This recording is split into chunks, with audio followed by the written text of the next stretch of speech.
Vishnu. According to progress. Namo Om Vishnu Budaya Krishna Bushtaya Putale Shrimati Bhakti Vedanta Swami Nitinamine Namaste Saraswati Devi Gauravani Pucharine Nivasesha Shunya Bhari Pashtatar Satanine Jai Sri Krishna Chaitanya Prabhu Nityananda Advaita Gadadhar Shiva Sari Gaura Bhaktavinda Hare Krishna Krishna Krishna Hare Hare Hare Ram Ram Ram Hare Hare. Okay, so I'm just doing a little pre-read of where we left off last week, and Raj is giving some nice examples of determination in spiritual life. So this is called sankalpa kumudi. So remember, sankalpa means to make the determination. Excuse me, to make determinations. And he gave a nice example of Srila Prabhupada, who did not have it easy in coming to the West, and his life wasn't exactly, we might say, his life wasn't easy. There was different obstructions to his Krishna consciousness, well, not personally within himself, but in his preaching of Krishna consciousness, and especially in coming over to the West, it was not easy. And Raj highlights the difficulties that he went through, and then also Prabhupada's determination. For instance, in writing his books in the dead of night, and his determination to translate the Srimad Bhagavatam and other Vaishnava literatures, also writing Nectar Devotion, Chaitanya Damrita. So that took it's quite a certain level of determination. Yeah. So, and Marja just read, he just mentioned this, what did I read that? Yeah, he mentions that devotees often find the path of love, of loving devotion, which is the path we're following, bhakti, loving devotion, is often fraught with daunting circumstances. Yeah. Often we're faced with turnarounds, we're faced with difficulties, we're faced with, at least externally and internally, different problems, different situations which we weren't expecting. But what's being called of us is to maintain a determination to obtain Krishna's lotus feet, regardless of the circumstances that we are faced with. Yeah. So that's why it's good to study this subject, because we're going to hear now. We're going to hear about Maharaj he's going to be paraphrasing some verses from the 15th chapter of the 7th canto of the Srimad Bhagavatam. This is where Narada Muni gives instructions for civilized human beings to Maharaj Yudhisthira. Maharaj is going to bring out the different determinations through the beginning stages of Krishna consciousness, or atypical determinations. So we might recognize some of these in our own spiritual life. You know? So that's where we are, that's where we are now, and that's where we're going. Okay? Right. Did I press record? Yeah, I did. Yes, yes. Okay, we have one hand up there for reading. That's Nidai Mata. You're quite welcome. Page, what page are we on? Good question. Page 299. 90. Yeah, asterisk. Below the asterisk. Yeah, that's it, the 4 asterisks. Yeah. Thank you. That's what they're called. We've been calling them stars. Yeah. Yeah, you're right. The asterisks. Yeah, Okay, let us move on to some examples of sankalpas. Carry on. Oh, as usual, I have a question now. Yes. That was quick. Where's your questions from Nimai Mata? Is it Prabhu, you spoke about determination, yes. Yeah, But, determination. yeah, Srila Prabhupada is, we can't really compare that determination with us, Prabhu, because he is different, totally different personality, isn't it, Prabhu? Because Yeah. he's very special. He can, but at least then it's like chasing rhinos. We can chase that, But if it is something like that, can we think like that? Yeah, I was just reading just today. I'm doing a separate study on one chapter of Sankalpa, and I came across where Maharaj is giving an example of Prabhupada on. Yeah, he gives the example of determinations that are inspired by dreams, and he gives Mm, the example of Krishnadas Kaviraj, who, in his dream, Lord Nityananda appeared to him in his dream, and as you know, he asked mm, him to go to Vrindavan, and mm, consequently, he got blessings for writing Chaitanya Vritamrita. So mm, sometimes inspiration and determination can come that way directly from Krishna, from mm, dreams. And he also mentioned a dream that Srila Prabhupada had about Srila Bhakti Siddhanta Saraswati Thakur coming to him not just once, but repeatedly in his dreams and urging him to take the renounced order of life, mm, come mm. and preach. But then Maharaj mentions a devotee of lesser caliber. So that's us. Yeah. You know, we may have a variety of different degrees of dreams, and whether they're, you know, perhaps not having the same authenticity because we are not the same color, but still we can be inspired. Mm, Okay, there's these examples of Srila Prabhupada, coming over to the West, mm, but still we can be inspired by their example. We cannot exactly have a life that's in imitation of Srila Prabhupada, mm, but it can inspire us in our own way, according to our position in Krishna consciousness, to make a step forward wherever we might be. It can inspire us to step forward. For instance, if Prabhupada managed to continue with his mission mm, despite having 2 heart attacks mm. on the Jaladuta, surely we can continue chanting Hare Krishna if we get a cold or flu. Yeah. You understand?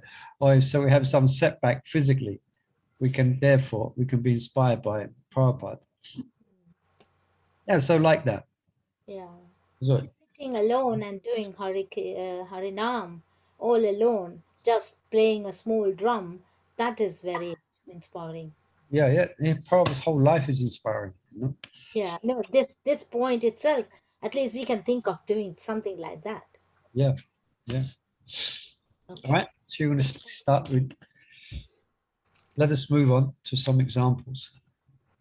Let us let us move to some examples of sankalpa with which a devotee enhances his qualification for bhakti and with which he progresses in sadhana. This section and the next are an application of Narada's instruction to Yudhishthira Maharaj that specifically discuss the results of different determinations.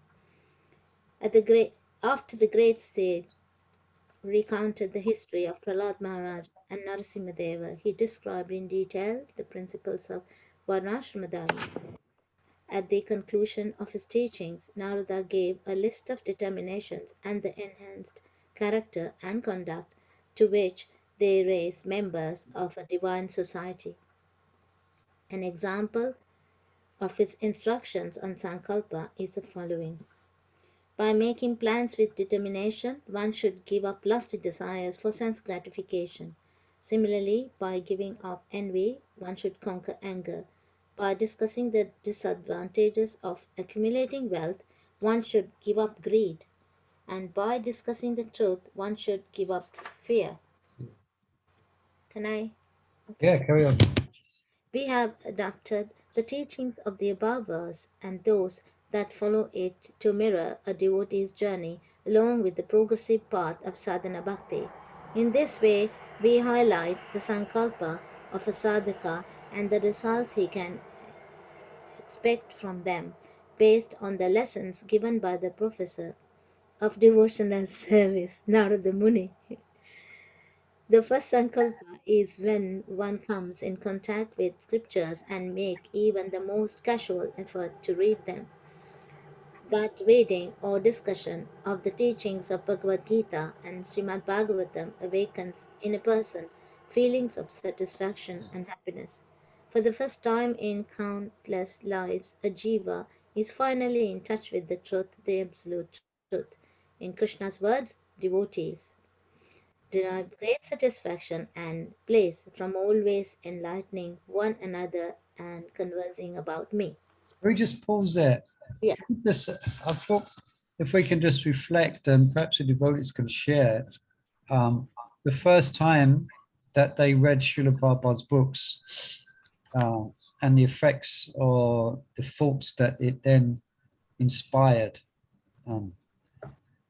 Because I can give give an example myself. I remember the first book I got was The Science of Self-Realization. Sure. And I remember reading that book. I entered, I was already an agnostic as such, more leaning towards being an atheist. And I had my atheistic arguments picked up from my atheist friends, etc. But reading The Science of Self-Realization, it really, I never heard such logic or such arguments before, and how Srila Prabhupada presented what is basically a religious life as being something mystical and being a process of self-realization. So for me, I remember I was going through some transformations of thought at that time, reading The Science of Self-Realization. And then I got the Bhagavad Gita. That was kind of confirmation for me. But then I also remember reading the Srimad Bhagavatam. Somehow or another, I got the first canto of Srimad Bhagavatam. I think I managed to brave my fear, and I went to the temple and I got the first canto of Srimad Bhagavatam. I was reading it on the train, and on the train, on this tube train, there was some very enthusiastic Christians who were trying to bring everyone to Jesus Christ in the carriage. But I was approaching everyone and asking them if they heard of Jesus, etc. And I was so absorbed in Bhagavatam, I just smiled at them and pointed at the book. And I couldn't say anything. They just went on their way. Anyway, I just remember it was very transformative. And just like here, I remember feeling that it was the first time I'd come in contact with what is the absolute truth. And that definitely gave me a sense of, even in that early stages, gave me a sense of profoundness about life and about, I should do something spiritual in my life.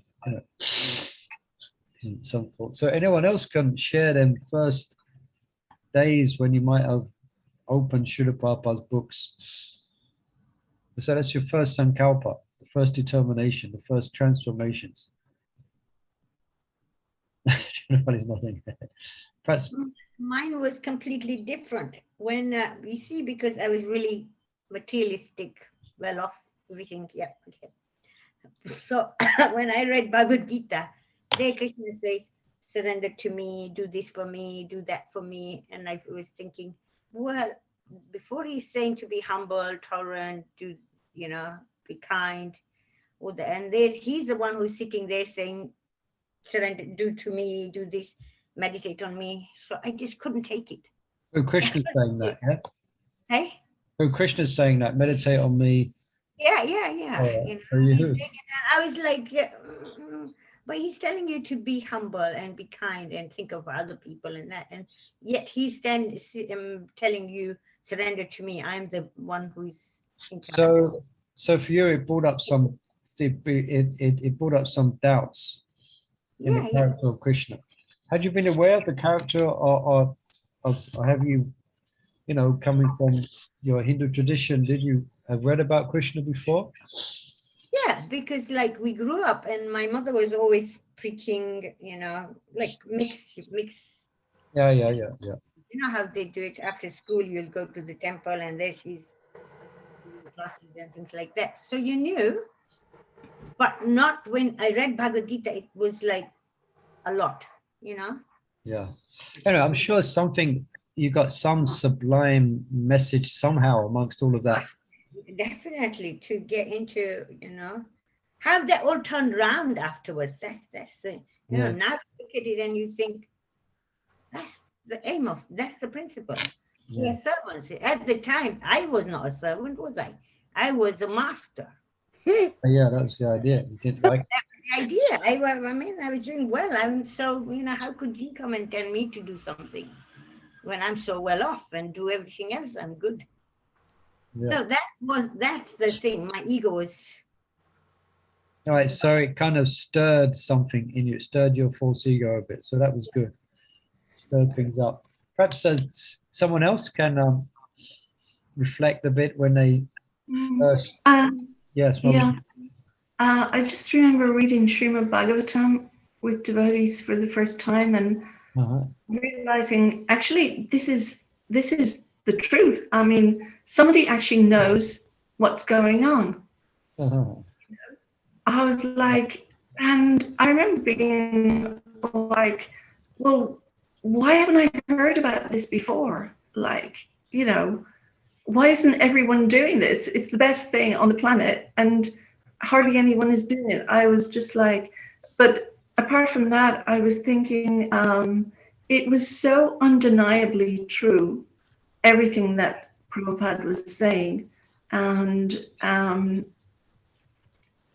like you couldn't actually challenge it because it just, for me, it was beyond challenging because it was so, it was like coming as truth.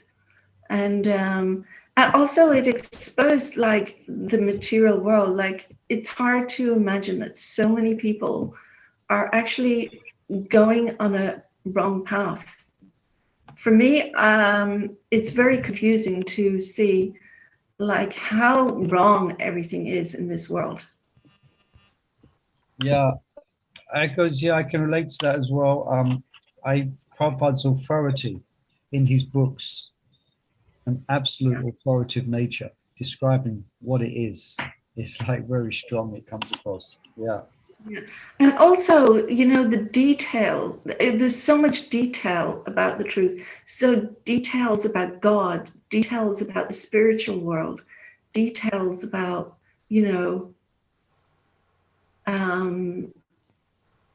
just everything. Yeah, I mean, Prabhupada gives you like everything, every detail.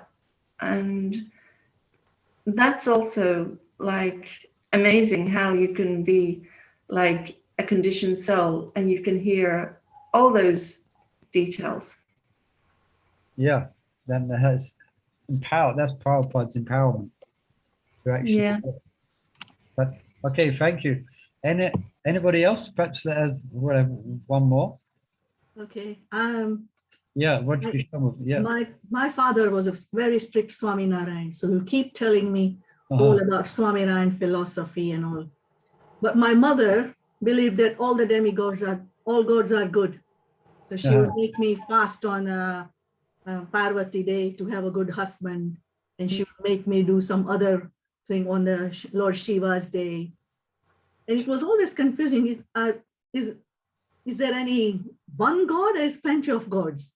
But my father would say, no, there's only one God, and these are all not acceptable. And then it was just confusing. It was just leave it alone until somebody gave me Ishopanishad. And that day, I think about 6 o'clock, I went upstairs, started reading it, and didn't leave it until I finished the whole book. Yeah. And it just cleared my head. Demigods and God. There's a big difference between demigod and Supreme Personality. Yeah, so it helped to clarify things for you. Yes. You had heard two sides, so everything became in place and clarified things. Yes. But at the time, when I came down, I said, this is what it is. And my father said, no, girls have to get married. You can't leave alone. My mother was after me. They were on my case. No, you must get married. Women don't go around going to the temple all the time. So it just settled down for about a couple of years until I went to the temple again. And then I picked up Krsna Consciousness. So thank you for sharing that. So just a thought on there, is all the books we're distributing as well. There's probably hundreds of people right at this present moment in time who are going through transformations. Just like we did in reading Srila Prabhupada's books. But still, it still takes a couple of, and then a little while after even realization, it takes another little something to push forward. Yeah, there's a lot of, it's not as if the next day, I think for most people, it's not like the next day, but the beginning of the end starts. Yes. The beginning of the end of your... Western devotees take it, because their slate is clean, they take it up so quickly, I think, once they are on that path. Because there isn't nothing else in their mind, you know? This is it. Western devotees? Well, there's a big, strong taste for sense gratification. That's a big obstacle for a lot of Westerners. So for those who take up spiritual path, they can take it up they can surrender so much quicker. They don't have a family to mess them about. Yeah. Do this and do that. There is no... it's like when somebody... family. You know the analogy when somebody's going to learn the piano and the teacher says, do you know anything about the piano? And they said, yeah, I did a few lessons. And they said, charge double when you actually think you know something, because you have to unlearn that and relearn. Yeah, so it's true. Yeah, there's a kind of a clean slate. There's not so much confusion. Whereas for us, we've already got, oh, I know this. I did this with my parents. I did this. You know, so... Prabhu, I was thinking to share something. Yeah, please, Mother. For me, it was Bhagavad Gita, because I was all the time telling, even my, everybody saying gods, demigod. I said, no. Who's the top? I was all the time looking, who is up? Even I was a Buddhist, I really wanted, no. Okay, Buddha is good, okay, but who's top? I always had this, I think when I was... Question. You always have a question. Who's the top? Who's the top? So when I got the Bhagavad Gita, and I think I was sat in that class, it was all about Krishna saying, who is offering a leaf and a flower? I said, oh, such kind. That's how I felt, such kind. So easy to follow. And also I wanted somebody to tell me what to do. So I really liked Krishna saying, do this. I like that. Yeah, so Krishna is very approachable. And the process is very sublime. You just offer Krishna with love.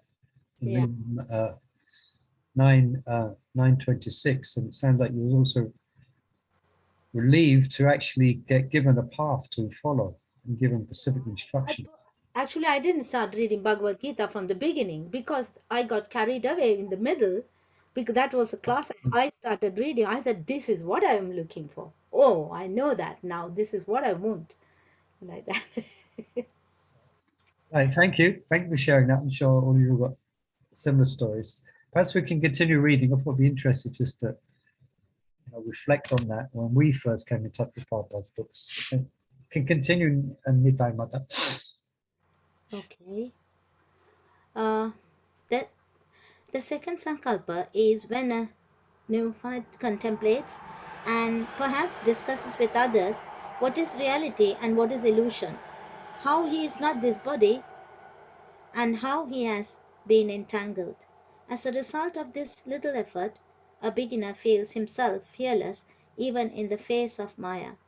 This topic was wonderfully explained in the far distant past by Sri Kavi to Maharaj Nimi in this famous verse. Fear arises when a living entity misidentifies himself as a material body because of absorption in the external illusory energy of the Lord. When the living entity thus turns away from the Supreme Lord, he also forgets his own constitutional position as a servant of the Lord. This bewildering, fearful condition is affected by the potency for illusion called Maya. Therefore, an intelligent person should engage unflinchingly in the unalloyed devotional service of the Lord under the guidance of a bona fide spiritual master, whom he should accept as his worshipable deity and as his very life and soul.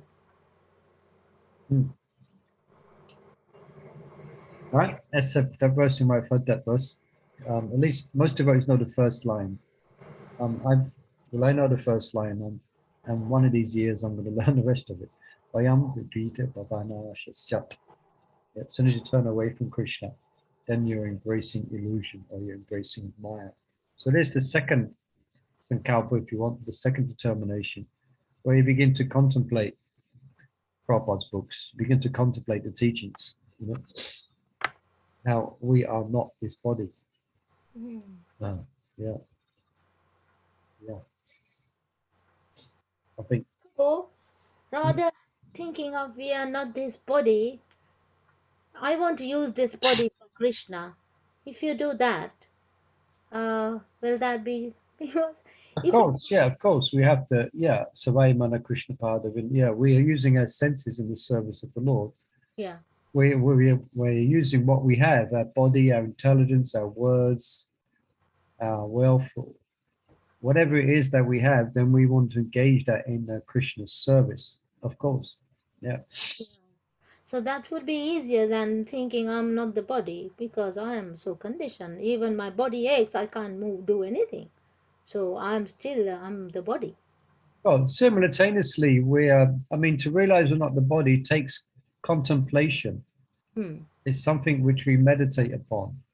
It's not something which may not be, is not realized like switching a switch. But Yeah. if we lead a regulated life and we lead a, you know, a virtuous spiritual life where we're actually actively controlling our otherwise wayward senses. And at the same time, we are reading about chapter 2 of Bhagavad Gita, we are reading and hearing about we are not this body. So just a contemplation as well as a life of austerity means following the regulative principles. Then gradually we get kind of wisdom when we get kind of insight into the fact that we are not this body. Although it's difficult to disentangle ourselves because we engage with this body in the world. So therefore, we're always acting through the senses, through the body. So therefore, it's good to be daily reminded, or even every hour, to be reminded that we're not this body. Every time we pick up one of Prabhupada's books, we are reminded of that. But it's good. But the second sangha means like we're starting to stir things up. We're starting to stir our false ego up. The tight knot of false ego is beginning to become stirred up, you know, by like reading these things and contemplating these things, how we are not this body. And that in itself gives a certain, as said here, gives a certain, to a certain degree, one becomes free of fear, but only at a stage of liberation can one be fully free of the fears and attachments of this world. Well, that's, yeah. All right, someone else like to read? Kunamai, you have your hand up there. Is that for reading? I presume. Krishna. Yes. Of course, to be fully fearless, a devotee must be fully liberated from all bodily connection. But transcendental knowledge is so empowering that even theoretical understanding makes one bold enough to turn away from further sense gratification and begin sadhana bhakti. Commitment to such spiritual discussion is further exemplified by regular attendance in Srimad Bhagavatam class, in which a devotee recognizes that it is not he, but Krishna, who is the enjoyer and the proprietor, the only one. By embracing this truth, a devotee sets out on a path to conquering all lamentation and illusion. At this stage, a novice becomes conscious of the constraints on his devotions caused by past bad habits and seeks to free himself from reactions to pious and impious deeds. This is the third sankalpa. One such bad habit is greed. The sadhana for this impiety is to systematically hear the disadvantages of accumulating wealth, and the sadhya is that covetousness gradually dissipates.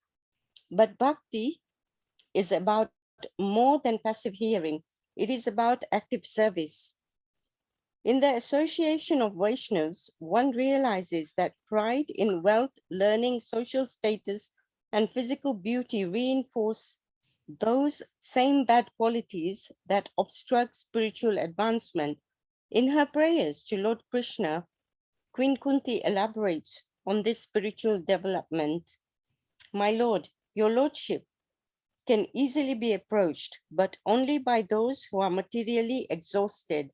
One who is on the path of material progress, trying to improve himself with respectable parentage, great opulence, high education, and bodily beauty, cannot approach you with sincere feeling. A devotee thus vows to overcome conceit by offering respect to and serving all living entities according to their position. Among those living entities, a devotee should specifically worship and serve a great devotee who exhibits all the traits of humility.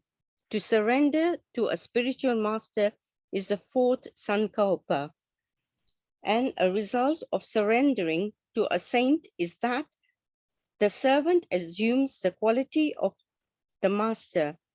Until now, we have described 4 sankalpas. For the rest of this chapter, we shall avoid the numbering and leave it to the reader to discern each successive determination. A devotee new to Krishna conscious knows that the fulfilled desires for sense gratification are very difficult to wear away. And without sankalpas, for doing so, material desires remain in obstruction to all aspects of sadhana. To this problem, Narad gives a very programmatic solution, one which today's lifestyles and leadership gurus would no doubt praise. The great sage says, Asankalpa jayet kamam. By making plans with determination, one should give up lusty desires for sense gratification. In his commentary, Srila Prabhupada quotes Srila Vishwanath Chakravarti Thakur's insightful gloss on Narad's counsel. He writes, one cannot give up thinking of women, for thinking in this way is natural. Even while walking on the street, one will see so many women. However, if one is determined not to live with a woman, even while seeing a woman, he will not become lusty. If one is determined not to have sex, he can automatically conquer lusty desires. The example given in this regard is that even if one is hungry, if on a particular day he is determined to observe fasting, he can naturally conquer the disturbances of hunger and thirst. If we follow the reasoning of Chakravarti Thakur, we see that a devotee can quickly reach the goal of giving up active engagement in sense gratification by making the appropriate plans to do so, even while the vestiges of desires linger in the heart. This is quite a significant sankalpa, one which we shall explore further on in this chapter. Being determined to be in full control of one's senses is the underlying purpose of ISKCON's regulative principles.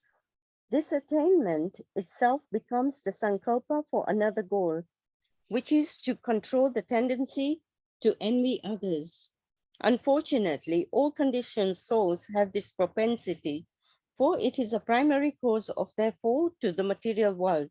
And if envy dominates a devotee's conduct, it leads to offending Vaishnavas, which is the most serious obstructions to progressive sadhana. A practitioner who has determined to observe only good qualities in others and who ignores their apparent faults will also gradually conquer anger, which is a third gate leading to darkness. Following freedom from envy, the next sankalpa is a Vaishnava's commitment to a good behavior. Conduct befitting a Vaishnava means not just following the regulative principles, but simultaneously cultivating both the 21 qualities of a human being and 26 qualities of a Vaishnava. This dedication to goodness in thought, word, and deed invokes a life of goodness and bestows freedom from the sufferings imposed by other living entities. Such a determination is fulfillment of the maxim, do unto others as you would have them do unto you. This golden rule is based on Jesus' teachings on the mount, in which he says, all things whatsoever ye would that man should do to you, do ye even so to them. While the source is not a Vaishnava scripture, the teaching is certainly universal in its scope. The next section elaborates further on this topic. Okay, perhaps we'll pause there. Sorry, someone's calling me. I'm sure what's calling me. Any questions or reflections on the next section?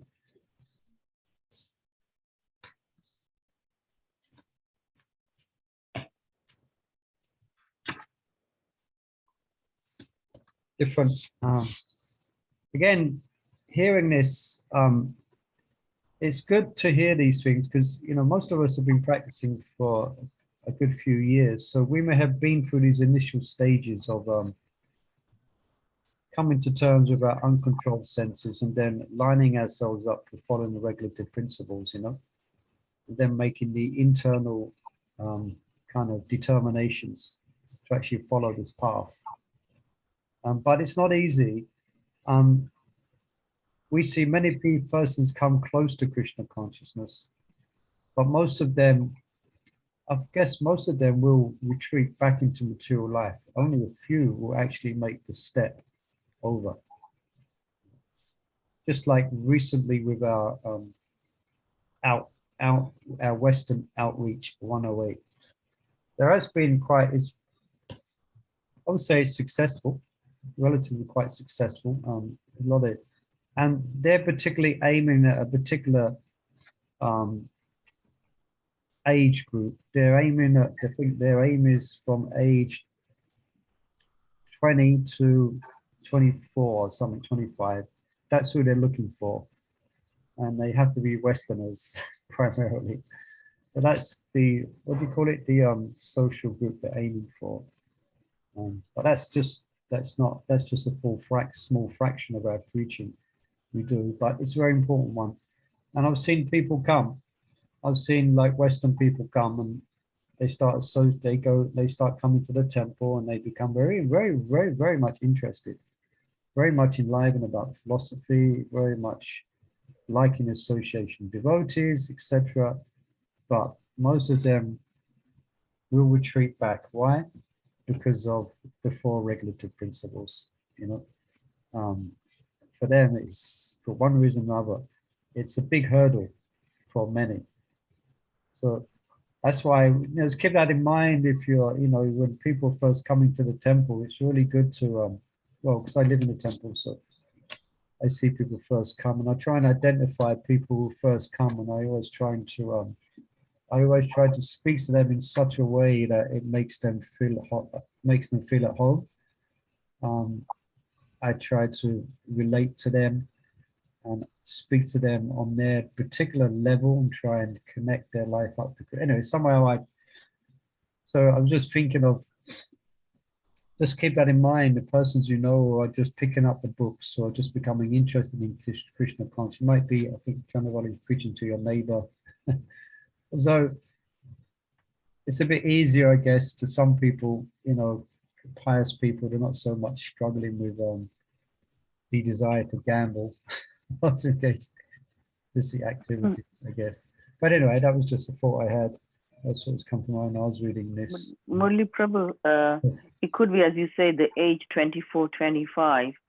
They are not ready for it as well. They're not mature as well. That's a good. So that's quite a young age, I think. You know, obviously they want to explore more material life at the moment. It could be. Yeah. You know. So we can try our best, you know. Some of them, out of all those that come, there may be a small percentage that actually stick to it. So but because of that reason, there was one boy who was staying with us for some time. He was a French boy, very enthusiastic on book distribution, you know, like super. Actually, he was a bit too enthusiastic for my liking. I couldn't concentrate on books myself. He was yelling and shouting and screaming, getting people to stop. But anyway, he was very enthusiastic. But he couldn't, he kind of bumped into Krishna consciousness on the world travel. He wanted to travel the world. And so he joined the temple, spent a good few months, even gave a couple of lunch classes, you know. What was his name? Oh, yeah. French boy, he's quite tall. Anyway, he couldn't resist and he had to go back into his traveling mode and, you know, also stroke, unstroke sense gratification. It's a good age group because at that age, they're looking for something, you know, on a higher platform. And say they're following another religion, might be very difficult to follow that religion. Therefore, they're looking for something else as well, which can explain properly. It was like, with me, it was Jainism. Yeah. I didn't understand it. And then when I got the Krishna book, that was when I could relate to Krishna. And the same Krishna was in a picture form on my mom's altar. Mm. Otherwise, I wouldn't have related. Yeah. So Krishna pulled you through. There was one. And it's the age group. It's at that age, you're looking for something. Searching, yeah. But that's a good point. There's the one side that maybe that's Suniti Pri is bringing up the valid point that they're very people, you know, they're very young. They're just embarking on adulthood, and the world's their oyster, so to speak. So they're quite passionate about their life. But at the same time, a lot of persons, as they're moving into young adulthood, they are seriously questioning, you know, their values those brought up with. So it can be a good time for people to hear from devotees. Yeah, remind you, there's one Christian boy who's Christian background, quite strong Christian, like a born-again Christian. And he became interested in Krishna consciousness.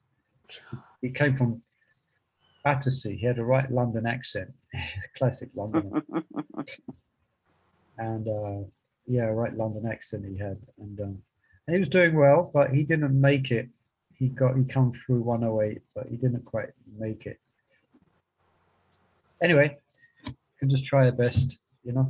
Ranchod Prabhu did it. I mean, he was Christian, wasn't it? He went to Christian school and Ranchod tells that story quite nicely. He didn't just go to he was a choir boy in Canterbury Cathedral. He was choir boy, that's right. Father, it was very religious back then. Like I'm thinking, like say I'm not Studio 108, I don't know what goes on, but I'm just saying, if we give anybody kind of a little bit of a watered Krishna conscious, they, you know, I don't know whether they will take, like you said, they won't take it up. Why not just throw them in the deep end in a way? If they're going to survive, they're going to survive. I don't know. I mean, I mean, it's a different. Do it that way. Yeah, it's a tactical move. I mean, the idea is from 108 is to create. Basically, the main idea is to create an atmosphere where they can start to associate with devotees. That's the whole idea of it, where they start to befriend devotees. Then they start to assist and help the devotees in running the program. I mean, that's the idea. But a lot of them, quite a few of them, it doesn't take much before they come to the temple and they feel quite comfortable. So, yeah, I mean, I don't attend it hardly. I mean, I hardly go. So, but that's what they're trying to do, and I think got some inroads there. Disagree or anything like that, but I'm just thinking that if I've been given a simpler way, and then if I come to the temple and it, oh no, I don't think I can take that, you know? Yeah, so that's a valid point. That's a valid, I think that's valid. get into the deep end and say, okay, if I'm going to take it, I'm going to take it. It's like this. And I'm with devotees in the morning when they come in Tulsi Aarti, Mangalarti. Oh, it's really...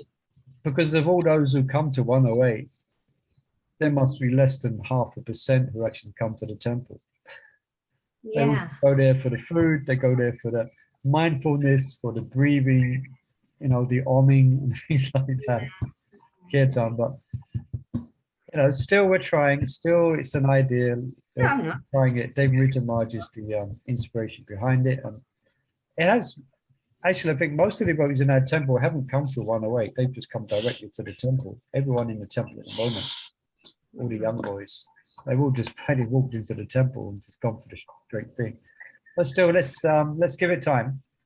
I'm sure there will be some fruits of this preaching will come forward.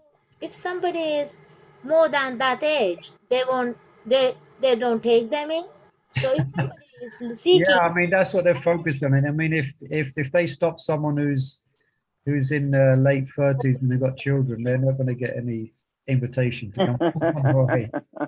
If somebody is 29 years old, 25, 26, and that is the time really people seek, not at the age of 24. A big discussion on what time people are interested in. That is sad. If there's a seeker, they don't get the chance then. Oh. I mean, that's what I'm saying, that they are focused on one particular age group. That's their focus. But as I was saying, it's just a small percentage. As Kripamoya said, preaching would go right after the track here on their reading, but preaching, he said a wonderful thing. Yeah, he said the preaching starts once they become devotees. Yeah. So like that's because then they start, once they take up the process, they kind of internally accept the process, then there's the different doubts that come up, so we have to be there to preach to them. But anyway, that's why the temple preaching is really for those who have committed to Krishna consciousness, and those that, and that's for everyone, those who are committed and those who need inspiration, then they come to the temple, and that's what I focus on. That's my particular focus. Yeah. On devotees, those who already identify with devotees, and I need inspiration. Perhaps they're not chanting anymore. Perhaps they're struggling with the regulative principles, etc. So that's where I spend my time preaching,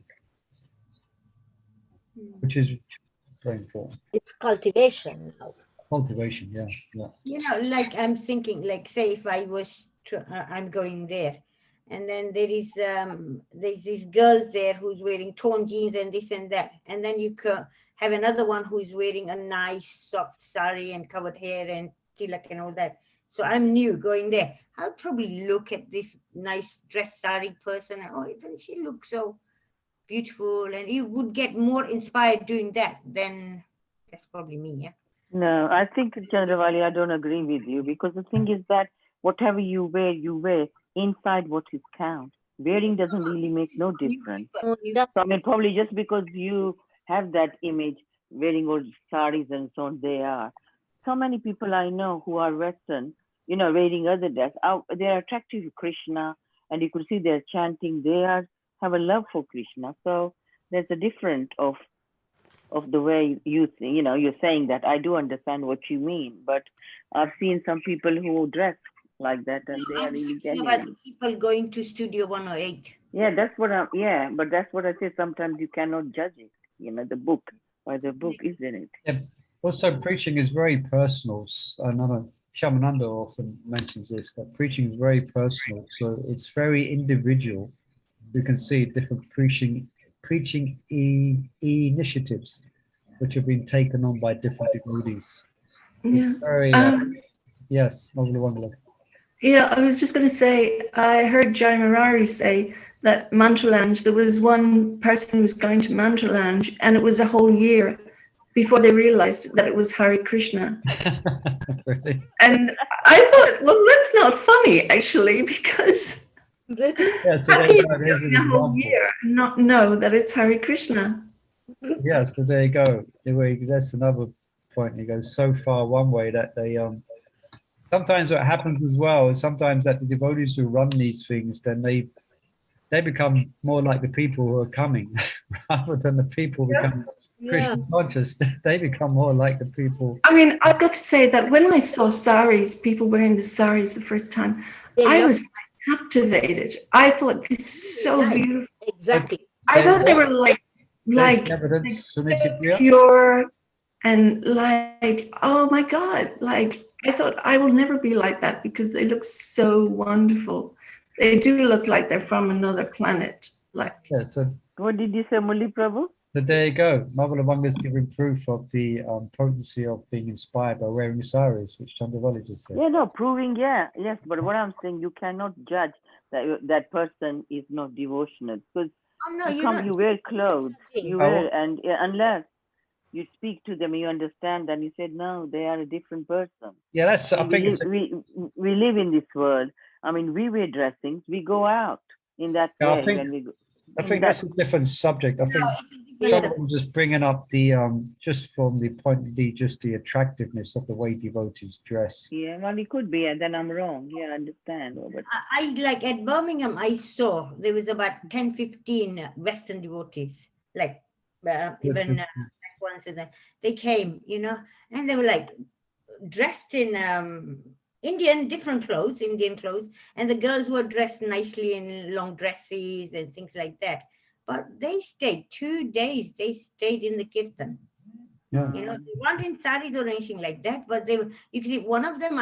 She was just standing when the crowd of girls were dancing away, and I said, "Are you all right? You can join in that crowd in that dancing if you want." You know, they were like, you know, quite. Not that they were wearing saris, but they were so impressed with all this thing going on. Yeah, so that's good. All right, we've gone on a preaching. It's my fault. It's not my fault. I think it's a good discussion to have because we've all a lot of devotees have been around many years, and we're all seeing things. We're all seeing things, different ways of preaching. So it's good to hear. You know. Yeah, I think they're 108. I think it's good. I think over time we're going to see more devotees come from there if they keep focused on it. Let's see. That's good. Girls, it's easy. Girls get attracted for these saris, but not the boys get attracted to the orange clothes. Yeah, I think that's the psychology. I think you know. Girls like it, yes. Yeah, ladies are a bit more refined in the way they present themselves. Men are kind of. What about white dhoti? They're not orange dhoti. What is this like? How are they wearing? What is that? I find difficult to put that right. That's how the boys. Girls like it. They will come and they will check it. Maybe the boys there have to wear kurta, you know, the white or the Indian Punjabi type, right? Trousers, like trousers. Then it will be good, I think. That'd be quite nice. Okay, Muli Prabhu, no dhotis tomorrow, kurta thing tomorrow. Yeah, time is just I just looked at the time and it's like just disappears. No, 5 minutes. There is 5 minutes. Yeah. Sorry, you got kept away with chatting away. I think it's good. I mean, I stated the conversation about the preaching and attracting people to Krishna consciousness. So it's good to hear your different opinions. You know, I was thinking about 2 paragraphs in this, what we read. Yeah, go on. The last one about Jesus, the golden rule is based on Jesus' teaching. All things whatsoever ye would that men should do to you, do ye even so to them. My mind's gone now. I was thinking when I read one. Yeah. And the other paragraph about the lusty thing about men, women, things like that. But like when we come to, we've realized that, okay, you look at a body and it's so beautiful, young, nice, beautiful eyes, this, that.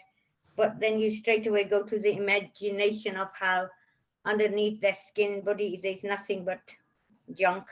Yeah, that's it. Yeah. That body, all right, you might want to hug or whatever. What's the point? There's nothing else in there. Just the skin looks all right or whatever. Yeah, we have that story of liquid beauty. I'll show you a story. Yeah. Quite a graphic story. Meditating on that. Yeah. I was quickly meditating on that.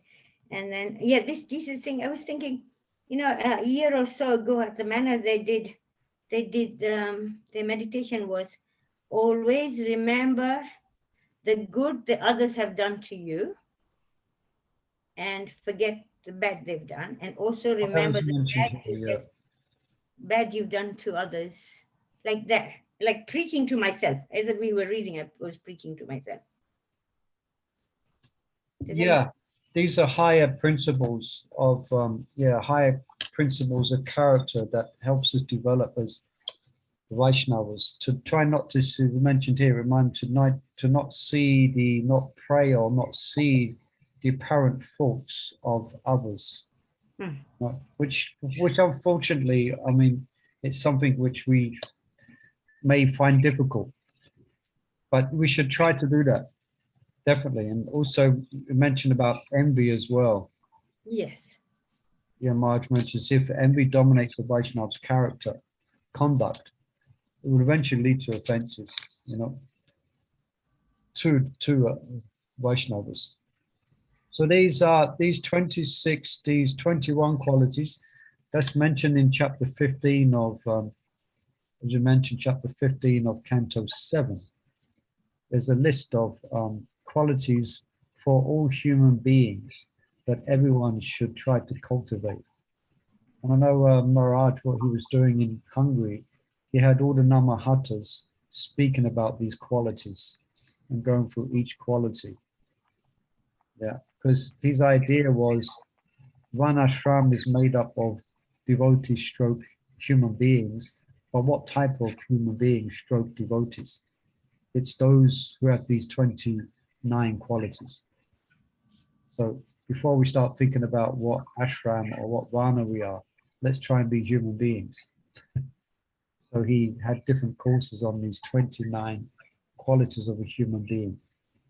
So if you want your interest, you could look there at chapter 15, Canto 7. But then also there's 26 qualities of Vaishnava. We're familiar with those. They're good to reflect upon. It's good to pray like that every to Krishna, to develop all the qualities. And there was another point I was thinking, like the mind from these sankalpas, I'm thinking to myself, right? Yeah. Mind, how, when somebody says something or does something, you straight away imagine your own reason. The mind straight away imagines why that person acted or why did they do it like that. Then after a while, when you realize that person acted because of this, then you have to straight away preach to your mind. See, he was my enemy. Yeah. Things like that in your mind, keep working with your mind like that. Yeah. We'll be surprised at what mistakes we can make in judging character. Yes. There's one story, perhaps let's tell this story. There was one man, and he was on the train, and another man got on with his children, and he sat in the seat. I've heard that. Yeah. You heard this one? All right, I'll tell it because I haven't heard it. Because everybody else hasn't heard it. And his children were just running wild, up and down the train, this and that. And this man couldn't understand why he didn't control his children. This man was sitting there with his, just staring, kind of staring at his mind, so to speak. And he seemed completely oblivious to his children. And his children were really causing uproar. And the longer it went on, the more he became, felt bad, what type of parent is this? What type of father is this? He's not even attempting to control his children.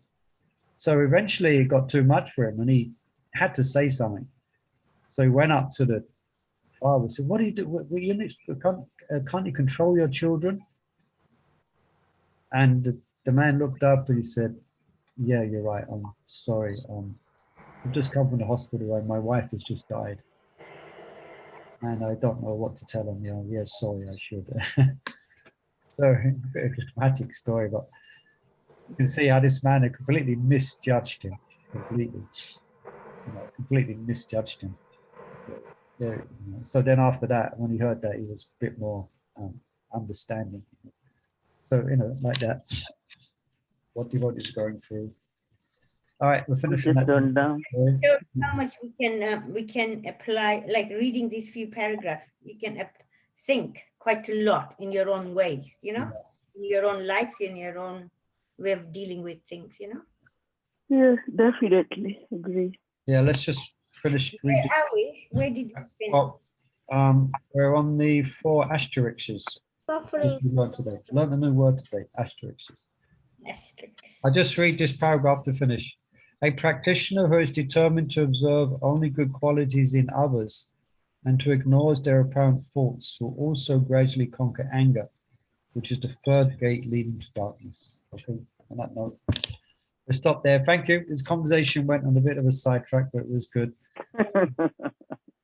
Thank you so much. It was wonderful. Thank you, Murli Prabhu, for your lovely class. But tomorrow Great we Murli have, Prabhu. we have questions on Siddhabhakti. I deleted all my links, sorry, for the week.